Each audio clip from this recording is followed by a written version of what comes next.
जिस मकान में आज रह रहे हो, क्या हमेशा उसी मकान में रहोगे? अरे बोलिए ना। आपका मकान नहीं है? आपका निजी मकान नहीं है? है? आपके घर का मकान है ना, तो उसमें ही तो रहोगे आप। हमेशा रहोगे कि नहीं रहोगे?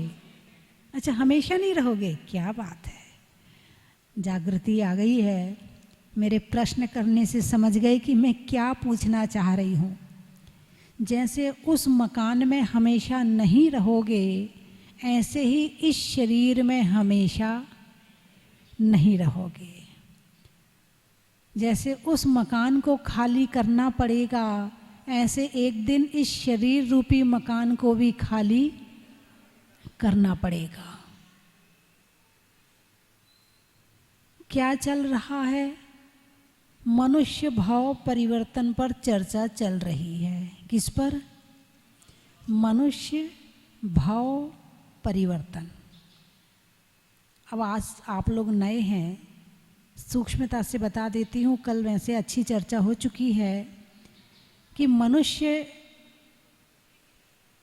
की जितनी जघन्य आयु से लेके उत्कृष्ट आयु है, वो सारे समय में उतने बार मनुष्य हम बन चुके हैं। कोई पहली बार मनुष्य नहीं बन रहे हैं। आज तो इस जन्म में आप जैन हो गए तो यहाँ पर बैठे हो, है ना। कभी लुहार बने तो लोहे की ठक ठक करते रहे। सुबह से उठे तो शुरुआत शुरू, ठक ठक ठक, ना नहाना ना धोना ना कुछ करना। बस एक ऐसी जिंदगी होती है कि बस काम करो, खाओ पियो और सो जाओ, बस। एक वो बंजारे होते हैं जो जगह जगह झोपड़ी बना लेते हैं, कुछ दिन वहाँ रहते हैं फिर आगे चले जाते हैं, फिर कुछ दिन वहाँ रहते हैं फिर आगे चले जाते हैं, है ना। कभी वो भी बने थे हम। मतलब हमने मनुष्य पर्याय में पहली बार जैन कुल प्राप्त कर भी लिया। तो ऐसा नहीं कि जैन होने से आप बहुत बस मोक्ष चले जाओगे। जैनियों में भी ऐसे जैनी हैं जो मंदिर नहीं जाते। आपको एक बार की घटना बताऊं। मैं शिखर जी में चंदा प्रभु की टोंक पर थी, तो वहाँ जब मैं वंदना करती थी तो वहाँ चंदा प्रभु की टोंक और पारसनाथ की टोंक पर शांति धारा करवाती थी।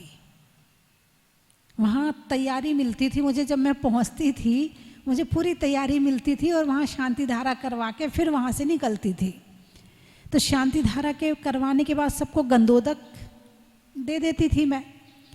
एक लड़का खड़ा था, उसको पहले अर्घ चढ़ाने के लिए दिया। भैया शांति धारा करी तो पहले अर्घ चढ़ाओ। तो अर्घ वो हाथ में ऐसे ही रखा, उसने चढ़ाया ही नहीं।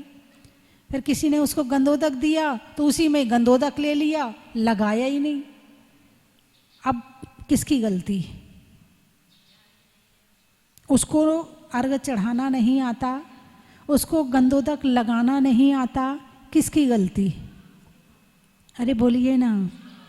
माँ बाप की गलती। किसकी गलती? माँ बाप की गलती। फिर उसे बताया कि ये अर्घ है, इसे चढ़ाया जाता है, और ये गंदोदक है, इसे ऐसे लगाया जाता है। उसके माँ बाप ने उसे बचपन में ना तो मंदिर भेजा होगा, ना कभी गंदोदक लगाया होगा, ना उससे कभी अर्घ चढ़वाया होगा, तो उसे कुछ पता ही नहीं था। बस इतना पता था कि सम्मेद शिखर जी हमारा तीर्थ है, तो वहाँ पर जाके दर्शन करने चाहिए। इतना पता होने से कम इतना तो था कि वो सम्मेद शिखर जी आ गया। लेकिन उसके माँ बाप के संस्कार नहीं थे कि उसे और क्रियाएं नहीं आती थी। अब वर्तमान में क्या हो रहा है? वर्तमान में क्या हो रहा है? स्कूल जाता है बच्चा, संडे को मंदिर जाता है, और संडे को भी गया तो ठीक, नहीं गया तो ठीक। अब एक ही दिन तो मिलता है मेरे बच्चे को सोने के लिए। सो जा बेटा, सो जा, तू तो मंदिर तो मैं अभी होके आ रही हूँ, तू रहने दे, तू मंदिर मत जा, रहने दे। अब वो संडे को भी मंदिर नहीं गया तो वो कौन सा वाला जैनी रहा? अरे बोलिए ना। केवल नाम का जैनी रहा, कि उसके नाम के आगे जैन लिखा है, बस इसके आगे संस्कार, उसमें कुछ भी नहीं है।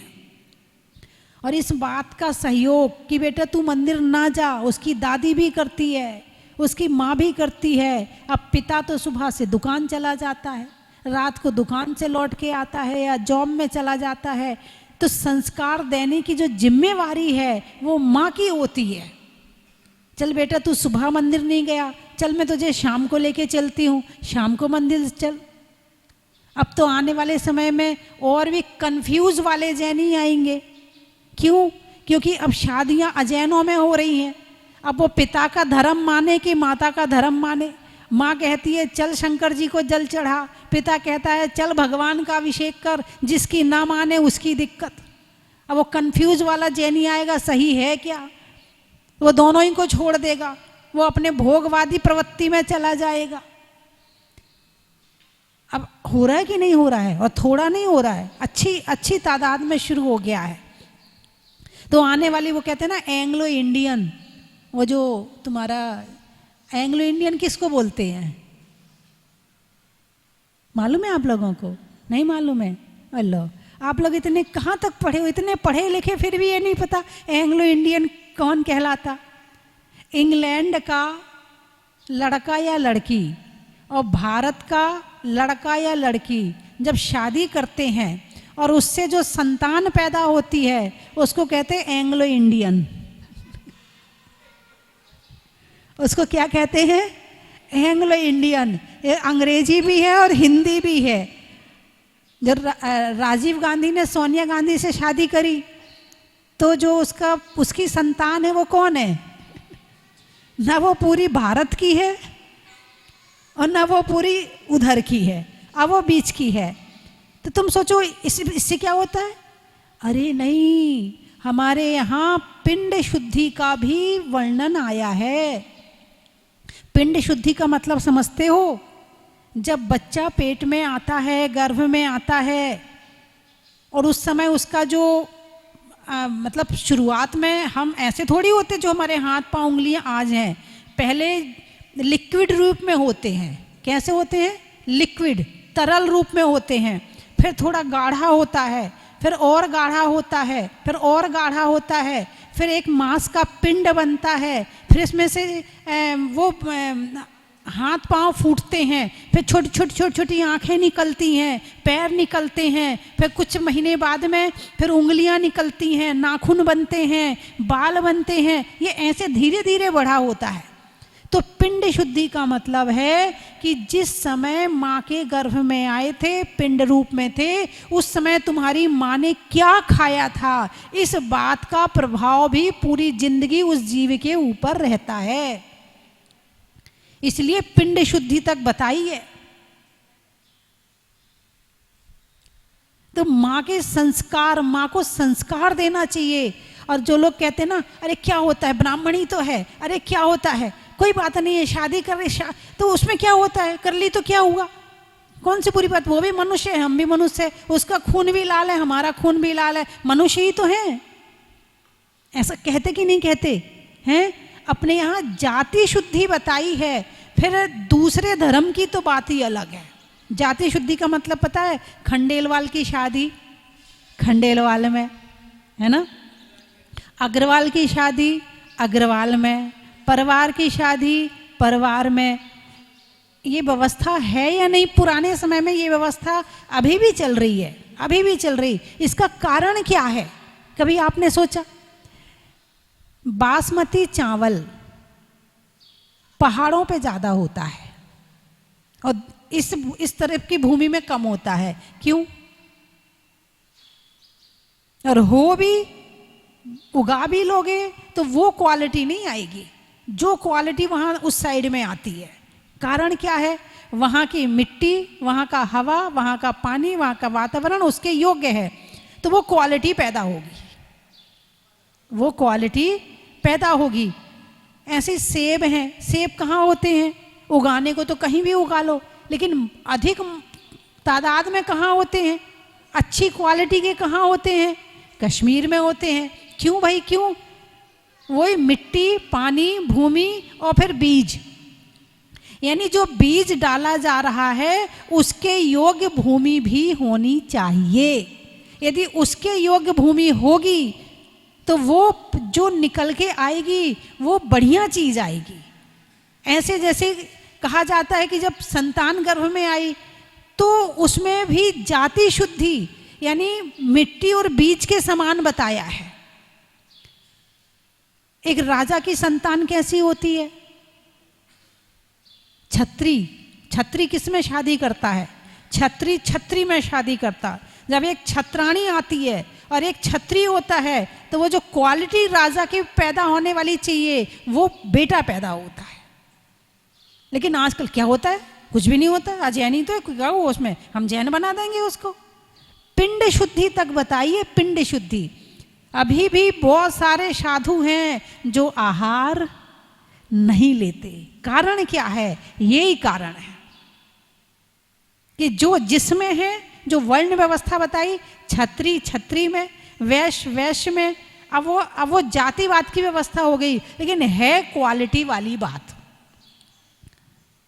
जिस भूमि में जैसी भूमि होगी और अच्छा बीज होगा, क्वालिटी अच्छी आएगी। गड़बड़ भूमि में अच्छा बीज भी गड़बड़ आएगा और अच्छी भूमि में गड़बड़ बीज भी गड़बड़ आएगा।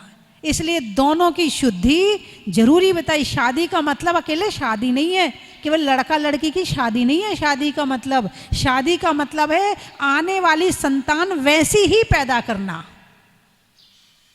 लेकिन आप पहले शादी करते थे संतान के लिए और अब शादी करते हैं खुद के लिए।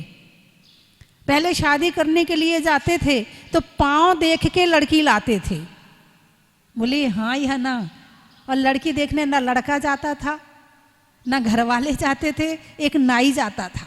नाई बड़ा चतुर होता था और लड़की उसे खाना परोसती थी। इतने में वो नाई समझ लेता था लड़की कैसी है। उसके पाँव देख लेता था, उसके परोसने का तरीका देख लेता था, उसके बोलने का तरीका देख लेते था। लड़की एक नंबर की निकलती थी। अरे बोलिए ना। और अब लड़की पाँव देख के लाते कि मुंह देख के लाते हैं? अरे बोलिए ना, मुंह देख के लाते। इसलिए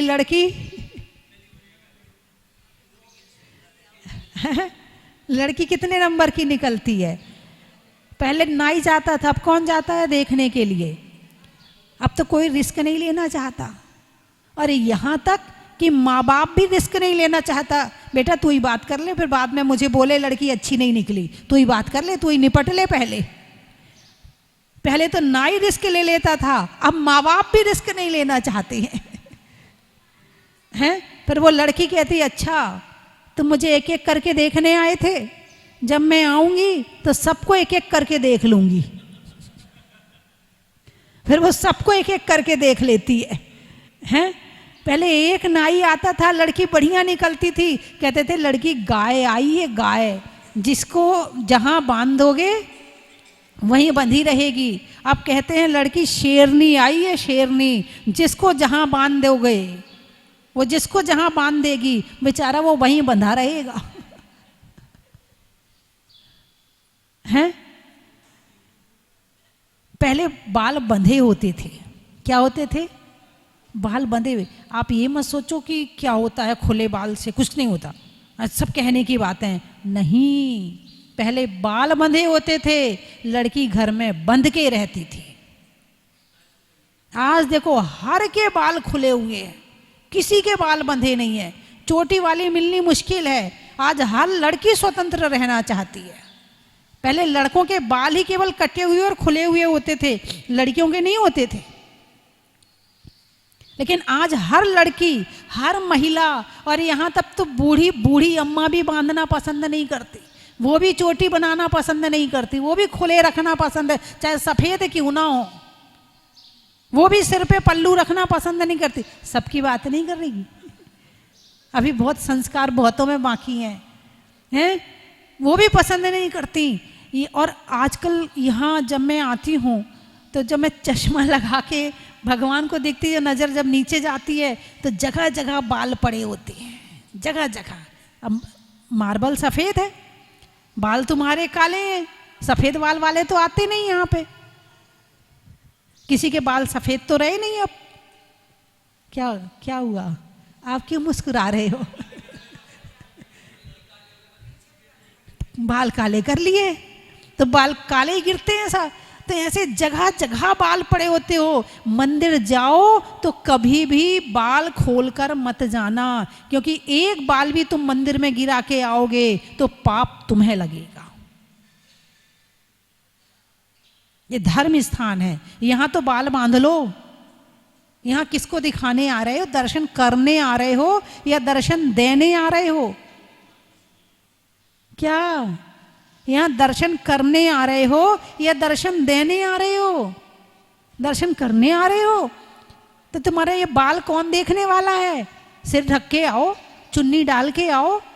छोटे बच्चों को भी छोटे छोटे कपड़े पहना के मत लाओ। अभी से संस्कार डालो कि बच्चे बेटे मंदिर में ऐसे कपड़े नहीं पहनते, ऐसे बाल नहीं बनाते।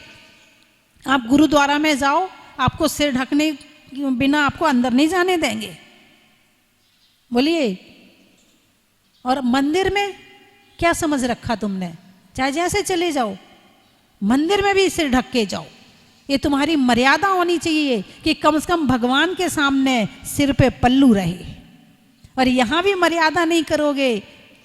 राम को जानते हो, मानते हो, मगर उनकी नहीं मानते हो। राम मर्यादा पुरुषोत्तम राम कहे जाते हैं। सीता को कभी आपने पूरी रामायण में सिर खुला देखा है क्या? सीता की तारीफ तो करते हो, मगर सीता जैसा बनने का प्रयास भी तो करो। सीता के बाल खुले देखे आपने कभी पूरी रामायण में? यहां तो पूरी जटा जूट फैला के आती, चली आती आगे से पीछे तक।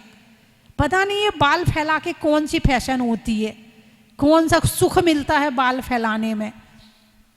अच्छा मुझे ये बताओ, मैं कुछ बोलूंगी, आप कल्पना करना।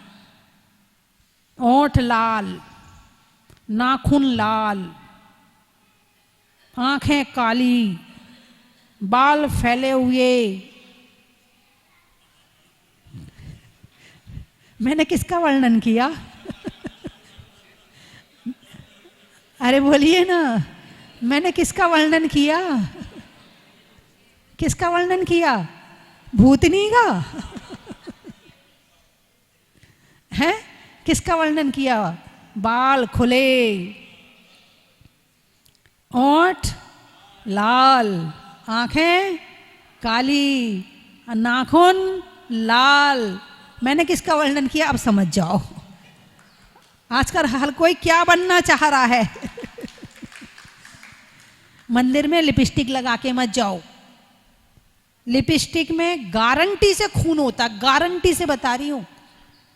और आप मोबाइल पे सर्च कर लेना, आप तो सब कुछ सर्च कर लेना, देख लेना कि क्या क्या पड़ा होता है। छुपाते नहीं है वो लोग, गारंटी से। अब तुम ओंठों पे खून लगा के आई हो और भगवान का अभिषेक देख रही, पूजा कर रही हो, क्या विशुद्धि बनेगी तुम्हारी? क्या विशुद्धि बनेगी तुम्हारी? तुम दर्शन देने आई हो या दर्शन करने आई हो? यदि दर्शन देने आई हो तो सज के आई हो, और दर्शन करने आई हो तो सजने की जरूरत नहीं है। बात कहीं की और कहीं चली गई। बात चल रही थी मनुष्य भाव परिवर्तन की, है। ये मनुष्य भाव बिगाड़ने के तरीके हैं, जो ये सारे हैं ना, ये सब मनुष्य भाव बिगाड़ने के तरीके हैं। और इतनी अच्छी तरह से बिगाड़ रहे हो कि दोबारा मनुष्य पर्याय मिलने वाली नहीं है, और मिलेगी भी तो जैन कुल नहीं मिलेगा। पड़े रहोगे ऐसी जगह। मछुआरे होते हैं, क्या करते हैं? सुबह उठे, मछलियां पकड़ी, फिर उसने बेचा, बस उसी में ही लगे रहते हैं। उन्हें भी कोई काम नहीं है। थोड़ा बहुत नहाना हुआ, गर्मी लगी तो उसी में डुबकी लगा ली, हो गया काम। कभी मछुआरे बन के मनुष्य पैदा हो गए, कभी कुछ बन के। मनुष्य तो बनोगे मगर जैन कुल नहीं मिलेगा। यदि जैन कुल की मर्यादा का पालन नहीं किया तो कभी जैन कुल मिलने वाला नहीं है। और जैन कुल चाहिए तो मर्यादाओं का पालन करना अत्यंत जरूरी है। षट आवश्यक का पालन करना अत्यंत जरूरी है। तो मनुष्य भाव परिवर्तन क्या किया हमने अनंत काल से? द्रव्य परिवर्तन, क्षेत्र परिवर्तन, काल परिवर्तन और भाव परिवर्तन। भाव परिवर्तन में नरक, देव, मनुष्य भाव परिवर्तन। अभी त्रियंच की चर्चा बाकी है, इसलिए मनुष्य की बात कही मैंने। तो मनुष्य तो हम अनंत काल से पता नहीं कितने बार, अनंत बार बन चुके हैं, लेकिन जैन कुल, अच्छी बुद्धि, धर्म करने की बुद्धि, अच्छे विचार बनाने की बुद्धि, सठ आवश्यक का पालन, ये सारी चीज़ें हमें कहीं भी नहीं मिली। अब चीन में जाओ, जापान में जाओ, वहाँ धर्म नाम की चीज़ ही नहीं है। वहाँ मनुष्य है कि नहीं है? अरे बोलिए ना, मनुष्य है कि नहीं है ना? क्या करते हैं? अभी किसी ने बताया, बोले जापान के लोग रात को नहाते हैं और नहा धो के सो जाते हैं और सुबह टाइम से वो ऑफिस जाते हैं। क्या?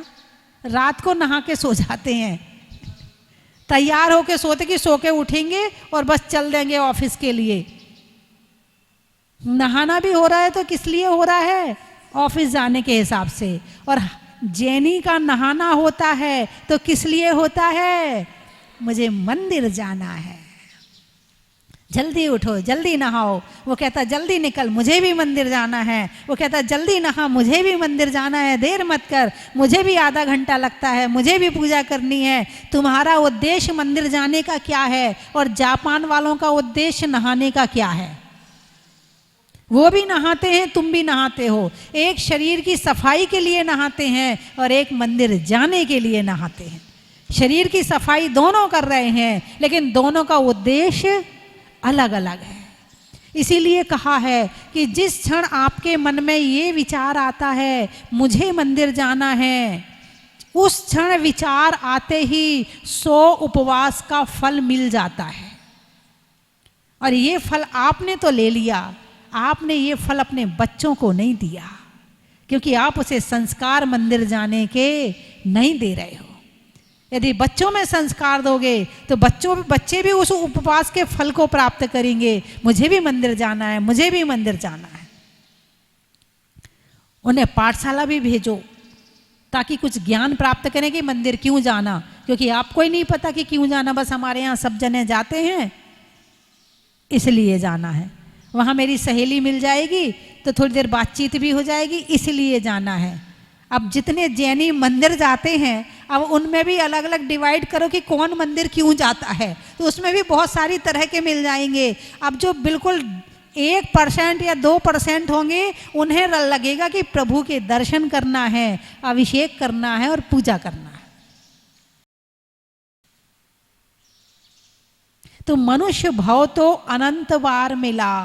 कभी चीन में मनुष्य बन गए, कभी जापान में बन गए, कभी अमेरिका में बन गए, कभी आदिवासी बने तो जंगलों के मनुष्य बन गए, है ना। मनुष्य तो बने हैं, हम अनंत बार बने हैं, लेकिन जैन कुल वाला, अच्छी बुद्धि वाला, षट आवश्यक का पालन करने वाला मनुष्य, पता नहीं हम पहली बार बने हैं या पता नहीं पहले कभी बने हैं, पता नहीं है। बोलिए ना, हैं? तो ये मनुष्य भाव मिला है तो सार्थक कर लो। क्यों सार्थक कर लो? देव के लिए क्यों नहीं कहा कि देव भाव सार्थक कर लो, नरक भाव सार्थक कर लो, त्रियंच भाव सार्थक कर लो? ऐसा उनके लिए क्यों नहीं कहा? मनुष्य के लिए क्यों कहते हैं? थोड़ा बेस बढ़ाना इसका। मनुष्य के लिए क्यों कहते हैं? क्योंकि मनुष्य भाव से ही तपस्या हो सकती है, मनुष्य भाव से ही त्याग हो सकता है, मनुष्य भाव से ही संयम का पालन हो सकता है, मनुष्य भाव से ही मोक्ष जा सकते हैं, मनुष्य भाव से ही वो सारे काम हो सकते हैं जिससे आत्मा अनंत सुखी हो जाती है। और इसको 99 के चक्कर में निकाल दिया तो फिर वापस फिर किसी त्रियंच गति में चले जाओ, फिर नरक गति में चले जाओ, फिर देव गति में चले जाओ, फिर एक वो जो घूमने की श्रृंखला होती ना, फिर वापस उसी घूमने के चक्कर में लग जाओ। और अभी कौन सा क्या कर रहे हैं? अभी भी कर्म जैसा कराता है वैसा करते। कर्म कहता क्रोध करो तो क्रोध कर लेते हैं, कर्म कहता मान करो तो मान कर लेते हैं। जैसा कर्म करा रहा है अभी भी वैसे किए जा रहे हैं। अभी कौन सा हमने अपना पुरुषार्थ जागृत कर लिया है? लेकिन फिर भी इतना तो है कि निमित्त तो मिल गए हैं आपको, देव, शास्त्र और गुरु के निमित्त तो मिल गए हैं, अब जागृत आपको होना पड़ेगा। धक्का देके चलाया तो जा सकता है, नचाया नहीं जा सकता है। नाचेगा तो तभी जब अंदर में भाव उमड़ेंगे, फिर देखो कैसे नाचेगा। छोटे छोटे बच्चे कैसे नाचते हैं, कब नाचते हैं? जब उनके अपने भाव उमड़ते हैं। और जब मेहमान आते फिर कहो नाचो, तो तुम 100 बार कह लो नहीं नाचना, तुम हाथ पकड़ पकड़ के हिलाते, वो फिर भी नहीं नाचता है। ऐसे ही गुरु प्रेरणा कर सकते हैं, रास्ता दिखा सकते हैं, चलना तो तुम्हें ही पड़ेगा, है ना। तो मनुष्य भाव परिवर्तन, हम कहाँ कहाँ के मनुष्य बने? सब तरह के मनुष्य बन गए, सब तरह के। इस धरती पर जितने तरह के मनुष्य होते हैं, जितने तरह के होते हैं, हर तरह के मनुष्य बन गए। लेकिन जीवन सार्थक कर सकें, अभी हम ऐसे मनुष्य नहीं बने थे। और जो मिला है, यदि इसको सार्थक कर रहे हैं तो शायद कुछ काम हो जाएगा। अगला है त्रयंच भाव परिवर्तन। कौन सा भाव परिवर्तन? त्रयंच। त्रयंच किसे कहते हैं? एक बार गुरुजी का चतुर्मास ग्वालियर में चल रहा था, प्रश्न मंच चल रहा था। प्रश्न में पूछा त्रयंच किसे कहते हैं? एक पढ़ा लिखा लड़का हाथ उठाया, खड़े हो जा भाई तू बता। बोले जो 13 इंच का होता है उसे त्रयंच कहते हैं। क्या उत्तर था उसका? जो 13 इंच का होता है उसे, उसने शब्द का अर्थ निकाल लिया। तेरे इंच, इंच, तेरे, 13 इंच, 13 इंच, जो 13 इंच का होता है उसे त्रयंच कहते हैं। नहीं, बहुत बहुत भटकने वाली गति है, बहुत भटकने वाला भाव है। सबसे ज्यादा भटकन त्रयंच गति में है, सबसे ज्यादा रहने का काल त्रयंच गति में है। मनुष्य गति और नरक और देव गति में पंचेंद्रिय ही होते हैं, लेकिन त्रयंच में 1 इंद्रिय से पंचेंद्रिय तक के जीव होते हैं, है ना। तो त्रयंचों की चर्चा कल करूंगी क्योंकि समय हो गया है ना। चलिए मैं 3 चीजें बोलूंगी, आपको कहना बड़ा ही महत्व है। गुरु में शिष्य का, गुरु में शिष्य का, होने में दक्ष का, और मिलने बनने में सच्चे मनुष्य का बड़ा ही महत्व है। स्वभाव में नर्म का, भोजन में गर्म का, और जब मनुष्य में भाव मिला है तो करने में आत्मा के भावों से धर्म का बड़ा ही महत्व है। नहीं होने में खता का, घर के पता का, और जीवन में समता का बड़ा ही महत्व है। टूटने में भ्रांति का, टूटने में भ्रांति का, चेहरे की कांति का, और रखने में जीवन में शांति का बड़ा ही महत्व है। समझाते ना दूसरे को, शांति रख, शांति रख, खुद को भी समझाया कर, शांति रख, शांति रख। सही है कि नहीं है? जैसे दूसरे को समझाते वैसे खुद को भी समझाना आना चाहिए, है ना। चलिए कहाँ कहाँ से आए हैं? औरंगाबाद। खेत में खाद का, नहीं होने में विवाद का, और आने वालों में औरंगाबाद का बड़ा ही महत्व है। सागर। शैली में नागर का, पानी में गागर का, और आने वालों में सागर का बड़ा ही महत्व है। संभाजी नगर।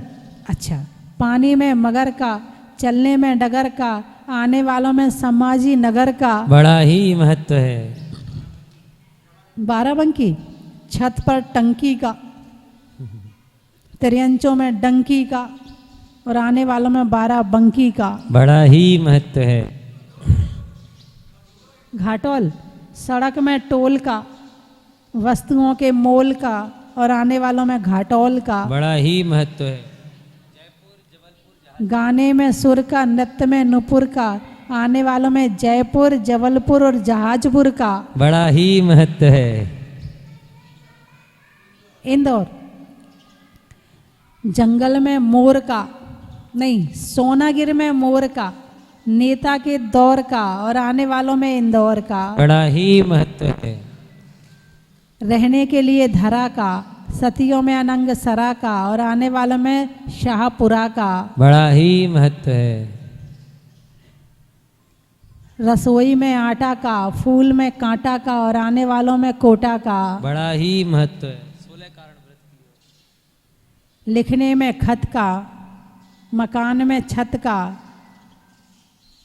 और उपवास करने में 16 कारण व्रत का। बड़ा ही महत्व है।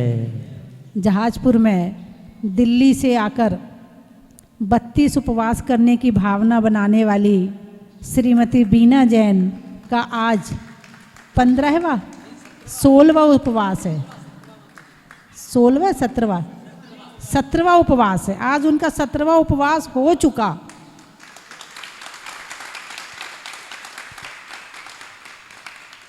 और ऐसा नहीं कि लेटे लेटे कर रही हैं, सुबह से शाम तक लेटी रहती है, नहीं, सुबह आ जाती हैं और 10 बजे तक पूजा करती हैं, फिर 12 बजे तक स्वाध्याय माला करती हैं, फिर थोड़ी देर रेस्ट करके 2:30 बजे फिर आ जाती हैं, चालीसा करती हैं, फिर उसके बाद में और जाप करती हैं, आरती करती हैं, उसके बाद फिर जाती हैं।